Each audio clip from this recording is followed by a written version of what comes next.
Today is Monday, March 16th, 2020. I'm Casey Moulton. There's a lot going on in our district right now and actually across our nation. So today we have a special edition of the Wildcat Wire to help break down some of what we're hearing that isn't true. So joining us today is Mr. Wolstenhume. Thank you for being here. Thank you. Yeah. Great to be here.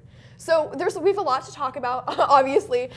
So let's start from the top. What steps is the Nampa School District taking right now, besides canceling school for the rest of the week after Tuesday, to help counter the spread of COVID-19? Yeah.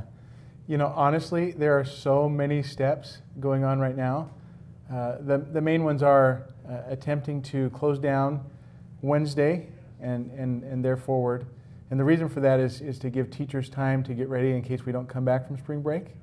And so that's the main step right now, but there's all kinds of steps going on, all the way from how do we get food to families that need it, to how do we make sure everyone has Wi-Fi, to et cetera, et cetera, et cetera. There's just so many steps going on right now, just to be prepared and to be ready in case we don't come back to school. So how long are we thinking? If school cancellations extend beyond spring break, will other requirements, senior projects, the ISATs, SAT, be postponed, or is a lot of that still up in the air? Yeah, Casey, honestly, just as of last week, the theory of action was we were going to be more reactive. So if there was a confirmed case in a certain school, then that school would shut down and deep clean for 3 days and then be back online on the fourth day. And that was the thinking even just a week ago, where things have shifted so drastically to where people system that the best way to move right now is to actually slow this down by shutting down.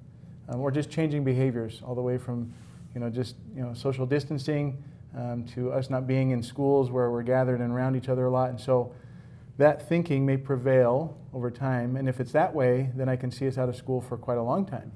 If it's not that way, and we come back to normalcy and those that are helping us to understand those best moves, I can see us coming back just a few days or a few weeks right after spring break. So are Wednesday and Thursday online school, or are they extended spring break? Great question. They're actually preparation days for teachers. Okay. And so students, on those days, you can expect that your teachers are going to be very busy getting ready for in case we don't come back after spring break. So spring break for you actually starts on Wednesday. Okay, that's good for me to know. If and when online learning happens, what happens with CTE courses like broadcasting and lab-based classes? Yeah, well, it's all new to us, and so it's going to be a little different for each course, but in general, that distance learning that we're talking about is going to be web-based digital communication through means that we already have. We're asking all students to sign up for a remind for each one of your courses so that real-time communication can happen, just to coordinate back and forth. But then the actual coursework itself, what we're planning on is it will follow our AB schedule still. The Bell schedule will also continue, and so you can expect to... So I have to be up early? Yes. Oh, that's awful. Yes. What? Oh, well. Okay.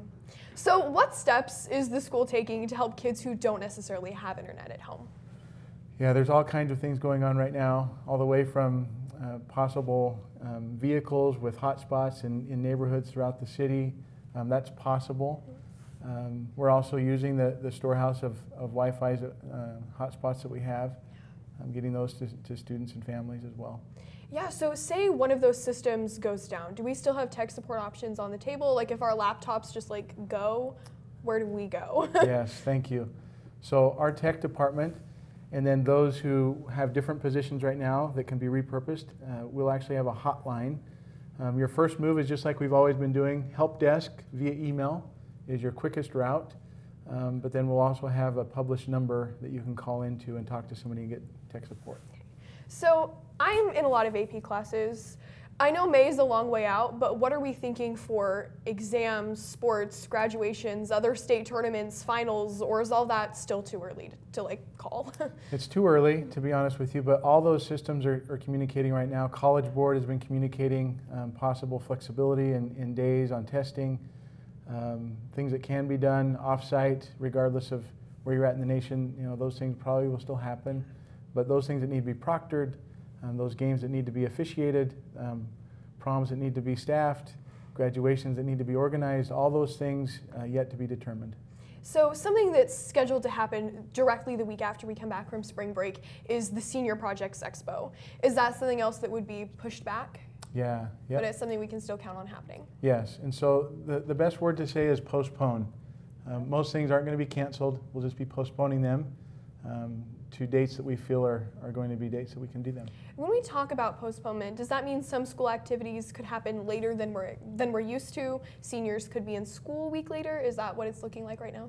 It's possible. However, the theory of our actions right now is if we can continue school and everybody attends school, attendance may look different, everybody, but you need to continue to do school. If we can guarantee that we're continuing distance learning, we're hoping that we don't have to push into June and extend the school year, that we can have some normalcy, stop at the time that we expected, have graduations at the time we expected. All that's still up in the air, but our theory of action right now is if we can continue teaching and learning, we don't have to push those dates too far back. So I'd actually like to talk about the attendance policy. I know some of my peers were uncertain if they would come to school this week, either due to like their own health, like individual health, or like what their parents think. So does the attendance policy apply to any absences today and tomorrow? No. Okay. But of course, if your absences exist before, they're not just going to magically disappear right now. Correct. Okay. Yeah, our records are going to stay, and we'll have access to all those. But this week is going to be very flexible. Okay. And how will students who depend on the school for food and other necessities like the resource pantry be taken care of, should we not be in school for an extended period of time? Yeah, the district is working with us on that. There's some things that are already in the plans to make sure that we get food to locations where it's more accessible to people. Things that are still here will still be here. So we're working through that, and then once we have a solid plan, we'll be communicating that out. Awesome. So communication will continue as usual, Facebook, emails. Yes. Okay. All right. Well, thank you so much for taking the time to stop by and join us today. Is there any last parting thoughts regarding this issue that you think the student body and everyone deserves to hear about? You bet. And I'm going to quote my friend Ryan Cotter from this morning. His optimism that he shared in his message is very, very opportune, timely. There's always a way, and it just takes a little bit sometimes to figure out that way, but once we do, given the challenge, we'll rise above it, and we're going to be fine. All right. Well, thank you for joining us again, and we're good.